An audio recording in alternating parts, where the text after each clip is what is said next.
नमस्कार दोस्तों, मेरा नाम है प्रदीप चौहान। बात समझनी है तो पूरी सुननी होगी। दोस्तों, आज सुबह से जब अचानक मेरी नज़र गोदी मीडिया पे गई, मैं देखता हूँ कि भाई क्या प्रोपेगेंडा चल रहा है। तो उसको देखने के लिए जब मैंने गोदी मीडिया देखना शुरू किया तो एक खबर चल रही थी। उसमें उस खबर को लेकर मैं थोड़ा हैरान परेशान हुआ। वो खबर चल रही आज गोदी मीडिया पे, सुबह से यही खबर चल रही कि बिहार में एनडीए में सीट बंटवारे को देखकर लगभग चीजें फाइनल हो गई है। किसी ने ऐलान नहीं किया है, सूत्रों के हवाले से लगभग चीजें फाइनल हो गई है कि बीजेपी कितनी सीटों पर लड़ेगी, जेडीयू कितनी सीटों पर लड़ेगी, चिराग पासवान कितनी सीटों पर लड़ेंगे या जीतन राम मांझी कितनी सीटों पर लड़ेंगे। कयास लगाए जा रहे हैं। लेकिन हैरानी की बात यह है कि हर चैनल में एक जैसी खबर चल रही है और सूत्रों की खबर। सूत्र कौन है ये कोई नहीं बता रहा, ना कोई ऐलान हुआ इस चीज का। और अभी बिहार चुनाव के लिए तो वक्त है, बिहार चुनाव के तो अभी डेट भी अनाउंस नहीं हुई है। फिर आज गोदी मीडिया क्यों ये चला रहा है?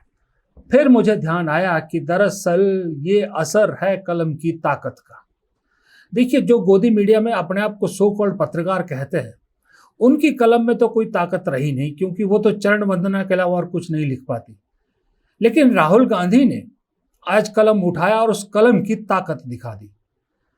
राहुल गांधी ने आज देश के तकरीबन 15 भाषाओं में अलग अलग अखबारों में एक आर्टिकल लिखा है। यह आर्टिकल देश की अलग अलग 15 भाषाओं में अलग अलग अखबारों में छपा है। और इस आर्टिकल में जिस तरह से राहुल गांधी ने चुनाव की चोरी जो बीजेपी करती है उसको समझाने की, उसका खेल समझाने की पूरी चीज लिखी है, उसने मजबूर कर दिया सरकार को, मजबूर कर दिया गोदी मीडिया को ये नैरेटिव, ये इंस्ट्रक्शन देने के लिए कि आज बिहार को लेके ये खबरें चलाओ, ताकि राहुल गांधी के उस आर्टिकल की जो धमक है, उस आर्टिकल का जो असर है, वो ना सुनाई दे। दरअसल मेरे ख्याल से, मुझे याद आ रहा है, राहुल गांधी ने शायद पहली बार आर्टिकल लिखा है अखबारों के लिए। सोनिया गांधी लिखती हैं, लेकिन राहुल गांधी का मैंने पहली बार पढ़ा। और इस आर्टिकल में राहुल गांधी ने महाराष्ट्र चुनाव का जिक्र किया है, महाराष्ट्र चुनाव में क्या क्या धांधली हुई है। लेकिन इस आर्टिकल के साथ जो उन्होंने ट्वीट किया, कहानी वहां से शुरू होती है। इस ट्वीट में उन्होंने पूरा जिक्र किया कि उन्होंने इस आर्टिकल में क्या क्या लिखा, कैसे 5 लेवल पर ये जो है स्टेप बाय स्टेप लोगों के मतों की चोरी की जाती है। लेकिन इसमें आखिरी में जो एक लाइन उन्होंने लिख दी, उस लाइन ने पूरे सिस्टम को हिला दिया। वो लाइन है, उन्होंने लिखा है, क्योंकि महाराष्ट्र का ये मैच फिक्सिंग अब बिहार में भी दोहराई जाएगी और फिर वहां भी जहां जहां बीजेपी हार रही होगी, मैच फिक्स के चुनाव को लोकतंत्र के लिए जहर है। जब उन्होंने बिहार शब्द, बिहार से जोड़ दिया इसको और बाकी जगह होने वाले चुनाव है, वहां से खलबली मच गई। इसलिए गोदी मीडिया पर आज यही चलता रहा कि एनडीए में सब कुछ शांति है, बिहार में सीट बंटवारे को लेकर चीजें फाइनलाइज हो गई हैं और जितनी सीटें उस सूत्रों के हिसाब से दी जा रही है, बीजेपी के इंटरनल सोर्स कहते हैं कि बीजेपी इतनी कम सीटों पे लड़ने का मतलब ही नहीं है, नीतीश कुमार को इतनी ज्यादा सीटें नहीं देंगे। शायद जहां तक मुझे याद है उसमें दिखाया जा रहा है कि 101 या 102 सीटों पर नीतीश कुमार लड़ेंगे, 102 या 103 सीटों पर बीजेपी लड़ेगी। जबकि बीजेपी खुद कई बार कह चुकी है कि 130 प्लस सीटों पर लड़ने को तैयार है। लेकिन राहुल गांधी के इस आर्टिकल का असर खत्म करना था, इसलिए बिहार के लोगों के बीच में नई कहानी गढ़नी थी। दरअसल इस आर्टिकल में राहुल गांधी ने पूरा कच्चा चिट्ठा खोल के रख दिया कि किस तरह से महाराष्ट्र चुनाव में बीजेपी ने चुनाव आयोग और सब चुनावी प्रक्रिया को धत्ता बताते हुए कैसे बड़े सिस्टमैटिकली लोगों के मतों की चोरी की और कैसे चुनाव में गड़बड़ी करके चुनाव जीत लिया। इस आर्टिकल में जो राहुल गांधी ने दरअसल 5 चरण बताए कि 5 चरण में किस तरह से ये सब धांधली होती है। जिसमें पहला चरण उन्होंने बताया कि पहला चरण है एम्पायर तय करने वाली समिति में हेराफेरी, यानी जो चुनाव आयुक्त की नियुक्तियां होती है। राहुल गांधी ने इसमें लिखा है कि 2023 में यह तय किया गया कि जो कमेटी चुनाव आयोग की नियुक्तियां करेगी, चुनाव आयुक्तों की नियुक्ति करेगी, उसमें एक प्रधानमंत्री होंगे, एक गृह मंत्री होंगे और एक लीडर ऑफ अपोजिशन होंगे और 2 के मुकाबले 1 वोट से जो मेजोरिटी में जिस फैसले पर हामी होगी वो चुन लिया जाएगा। पहले इस कमेटी में कैबिनेट मंत्री नहीं, मुख्य न्यायाधीश हुआ करते थे, चीफ जस्टिस ऑफ इंडिया होते थे, उन्हें बाहर कर दिया और अपने मंत्री को उसमें डाल दिया। सबसे पहला स्टेप वही बताया कि सबसे पहले यही गड़बड़ होती है कि अपने मैच के लिए एम्पायर की सिलेक्शन खुद की जाती है। फिर उसके बाद उन्होंने दूसरा चरण बताया फर्जी मतदाताओं के साथ मतदाता सूची में वृद्धि, जिसका उन्होंने बाकायदा उदाहरण भी दिया है कि कैसे महाराष्ट्र में एक अजब ही खेल देखने को मिला।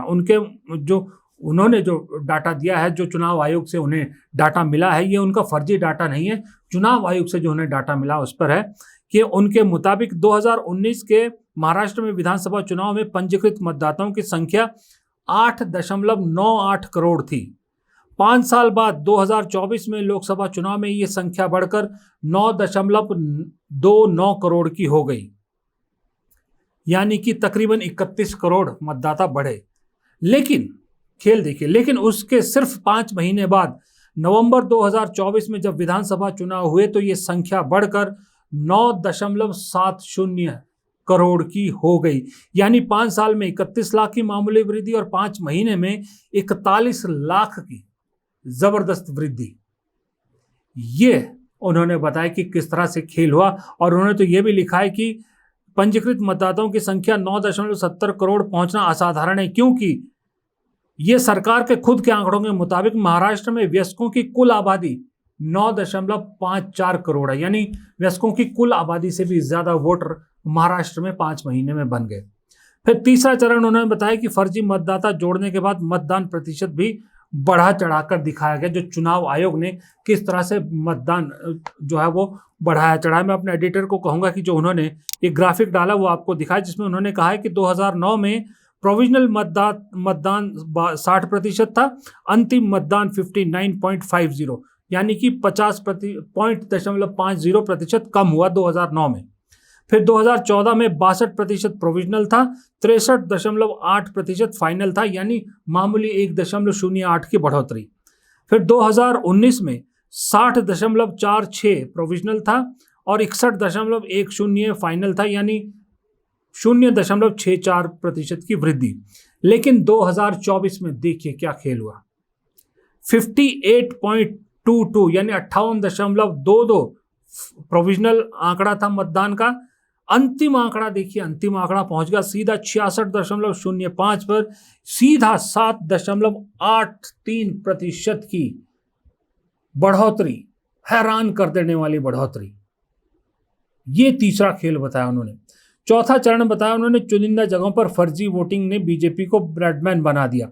इसमें उन्होंने अलग अलग बूथों की, अलग अलग विधानसभा कॉन्स्टिट्यूंसी का आंकड़ा दिया कि कैसे एक ही चुनिंदा बूथों पर 85 सीटें ऐसी थी जहां बीजेपी कमजोर थी। उन 85 सीटों के 12,000 बूथों पर मतदाता ऐसे बढ़े, नंबर ऐसे बढ़े और वो सारे के सारे वोट बीजेपी को गए और अल्टीमेटली वो सारी सीटें बीजेपी को जीती, जिसमें उन्होंने एक कामठी विधानसभा का एक अच्छा उदाहरण दिया, जिसमें उन्होंने कहा कि 2024 के लोकसभा चुनाव में कांग्रेस को वहां 1.36 लाख वोट मिले थे, जबकि बीजेपी को 1.19 लाख वोट मिले थे, कांग्रेस से तकरीबन 18 लाख कम। फिर 2024 में 5 महीने बाद जब विधानसभा चुनाव हुए तो कांग्रेस को फिर वही 1.34 लाख वोट मिले, जबकि बीजेपी को अचानक 1.75 लाख वोट मिल गए, यानी सीधा 56,000 वोटों की बढ़ोतरी, जिसमें से सीधा 35,000 वो वोट थे जो अचानक से उस विधानसभा कॉन्स्टिट्यूंसी में इन 5 महीनों में बढ़ गए थे। और फिर 5वां चरण वो बताते हैं कि सबूतों को छुपाने की कोशिश की। चुनाव आयोग ने जब चुनाव आयोग से इसके बारे में डिटेल मांगी गई, किस तरह से उन्होंने विपक्ष को टका सा जवाब दे दिया कि हम ये नहीं दे सकते, और किस तरह से चीज़ों को छुपाने की कोशिश की है। ये 5वां चरण राहुल गांधी ने बताया कि सबूतों को छुपाने की कोशिश की गई है। लेकिन आखिर में उन्होंने ये कहा है कि यह समझना कठिन नहीं कि महाराष्ट्र में नवंबर 2024 के चुनाव में इस हद तक धांधली की गई, लेकिन चुनाव में धांधली मैच फिक्सिंग की तरह होती है। भले ही टीम मैच फिक्स करके एक खेल जीत जाए, लेकिन इससे संस्थाओं की साख और जनता के भरोसे का जो नुकसान होता है उसे फिर से बहाल नहीं किया जा सकता। मैच फिक्स किए गए चुनाव लोकतंत्र के लिए जहर है। यानी कि चुनाव आयोग को भी सीधी सीधी उन्होंने चेतावनी दी है। अब इस आर्टिकल का असर मैंने आपको बताया कि गोदी मीडिया में किस तरह से उसको ढकने की कोशिश की है। दूसरी तरफ जो बीजेपी से रिएक्शन आ रहे हैं, जेपी नड्डा कह रहे हैं कि राहुल गांधी बेतुकी बातें करते हैं इसलिए कांग्रेस हारती है। यानी कि कहीं ना कहीं चुप रहिए। अगर आपको लगता है कि ये सारी चीजें गलत है तो मत रिएक्ट कीजिए। क्यों रिएक्ट कर रहे हैं? आप जवाब दे रहे हैं तो इसका मतलब राहुल गांधी ने जो कहा है वो सच कहा है। दरअसल इस सारी कवायद का एक वजह है कि राहुल गांधी ने दरअसल अब ठान लिया है, ऐसा लग रहा है मुझे, कि जो महाराष्ट्र में हुआ वो बिहार में नहीं होने दूंगा या बिहार में नहीं होने देंगे। इसलिए बिहार की जनता को अभी से सचेत कर रहे हैं, बिहार के अपने सहयोगियों को अभी से सचेत कर रहे हैं, बिहार में सभी विपक्षी पार्टियों को अभी से सचेत कर रहे हैं कि ये खेल अगर महाराष्ट्र के बाद बिहार में भी हो गया तो बड़ा खतरनाक ट्रेंड शुरू हो जाएगा। क्योंकि जितना महाराष्ट्र बीजेपी के लिए साख का मुद्दा बन गया था, बहुत जरूरी था, उससे ज्यादा बिहार बीजेपी के लिए बहुत जरूरी, क्योंकि बिहार ऐसा राज्य है हिंदी पट्टी होने के बावजूद अब तक बीजेपी अपना मुख्यमंत्री वहां नहीं बना पाई है। बीजेपी के अंदर एक टीस है, मोदी जी के अंदर, अमित शाह के अंदर ये टीस है। इस बार किसी भी हाल में बीजेपी वहां अपना मुख्यमंत्री बनाना चाहती है और उसके लिए वो किसी भी हद तक जा सकती है। ये उसका एक एडवांस चेतावनी राहुल गांधी ने इस आर्टिकल के जरिए दी है।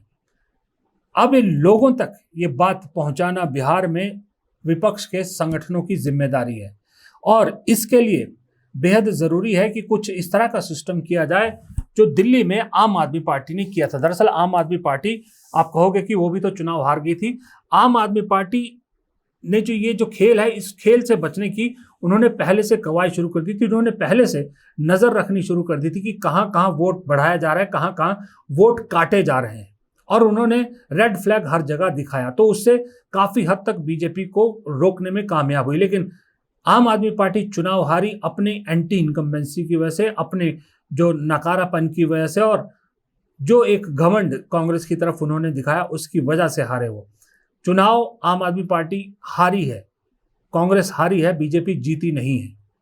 लेकिन जहां उनको लगता है कि विपक्ष हारेगा नहीं, बीजेपी को जीतना ही पड़ेगा, जीतेगी नहीं, जीतना ही पड़ेगा, वहां ये खेल होगा। और महाराष्ट्र के बाद बिहार में फिलहाल स्थिति यही है कि वहां बीजेपी जानती है कि आरजेडीयू के साथ भी, चाहे किसी के साथ भी जाए, वो चुनाव जीत जाए ये अभी संभव नहीं है या आसान नहीं है।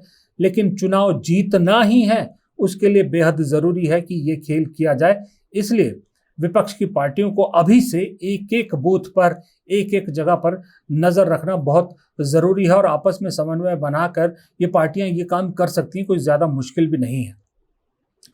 दूसरी तरफ राहुल गांधी ने ये सब चीजें जो कह रहे हैं, उन्हें यह भी भरोसा है कि खुद का संगठन भी अब मजबूत हो रहा है। जो मैंने कहा ना, राहुल गांधी ने कहा है कि अब ये नहीं होने दूंगा, जो कसम खाई है या जो ठाना है, उसकी वजह यह भी है कि वो संगठन पे जो काम कर रहे हैं, संगठन को लेकर जो देख रहे हैं, संगठन में जिस तरह का भी माहौल देख रहे हैं, उन्हें लग रहा है कि कांग्रेस अब बिखरी हुई कांग्रेस नहीं है। बहुत अभी है बिखरी हुई, पर बहुत जल्द ये कांग्रेस आपको एकजुट दिखेगी, जिसका आपको एक उदाहरण बहुत सारी जगह पे, या एक जो कहते हैं आप नज़ारा, ट्रेलर दिखने लगा है। अब ये देखिए, अशोक गहलोत सचिन पायलट मिल रहे हैं। सचिन पायलट अपने पिता की पुण्यतिथि के लिए अशोक गहलोत को बाकायदा आमंत्रित करने गए हैं उनके घर। अशोक गहलोत, सचिन पायलट, जो कुछ दिन पहले तक एक आंख एक दूसरे को नहीं देखते थे, आज वो दोनों एकजुटता की मिसाल दे रहे हैं, एकजुटता का संदेश देने की कोशिश कर रहे हैं। क्यों? क्योंकि उन्हें मालूम पड़ गया है कि अगर हम गुटबाजी में फंसे रहेंगे तो पार्टी में फिलहाल जगह नहीं है। राहुल गांधी ने तय कह दिया है, हर नेता को बाकायदा संदेश दे दिया है कि पार्टी में गुटबाजी अब नहीं चलेगी। एक साथ चलना है, काम करना है, संगठन के लिए काम करना है तो ठीक है, नहीं तो फिर लंगड़े घोड़ों की सूची तैयार हो रही है और बारात के घोड़ों की भी सूची तैयार हो रही है। दूसरी तरफ हरियाणा में भी लोग हैरान हैं कि जब राहुल गांधी के साथ बैठक हुई थी तो भूपिंदर सिंह हुड्डा और शैलजा एक दूसरे की हाँ में हाँ मिला रहे थे। वो यही नतीजा, चाहे डर की वजह से, मैं ये नहीं कहता कि वो सच में उनके दिल मिल गए, बेशक चाहे डर की वजह से, लेकिन अभी एक दूसरे के साथ खड़े तो नजर आ रहे हैं। और कार्यकर्ता को, इस देश की जनता को यही तो देखना होता है कि सब नेता एक साथ है। जब नेता एक दूसरे की टांग खींचते नजर आते हैं ना तो जनता हंसती है, जनता फिर विश्वास नहीं करती, जनता कहती है ये तो आपस में ही लड़ते रहते हैं, आपस में सिर एक दूसरे का सिर फोड़ते रहते हैं, इनको क्या वोट देना। लेकिन जब एक मंच से अशोक गहलोत और सचिन पायलट दिखेंगे, एक मंच से हुड्डा शैलेश दिखेंगे, एक मंच से और कई नेता दिखेंगे, तो जनता में संदेश कुछ और ही जाता है और उस संदेश का फायदा चुनाव में मतों में होता है। और जब मतों में फायदा होता है तो पार्टी मजबूत होती है, और जब पार्टी मजबूत होती है तो पार्टी का नेता मजबूत होता है, और जब पार्टी का नेता मजबूत होता है तब इस तरह के बोल्ड डिसीजन और इस तरह के सीधे सरकार से टकराव लेने की हिम्मत उसमें आती है। तो ये है कलम की ताकत का खेल। फिलहाल इस वीडियो को यहीं ख़त्म करता हूँ। पसंद आया हो वीडियो तो लाइक कर सकते हैं, प्लीज़ आप लाइक ज़रूर कर दीजिएगा। कमेंट बॉक्स में राय देना मत भूलिएगा, और अगर आपने चैनल अब तक सब्सक्राइब नहीं किया है तो एक गुजारिश है, दिल से गुजारिश है, चैनल को सब्सक्राइब कर लीजिए प्लीज़। नमस्कार।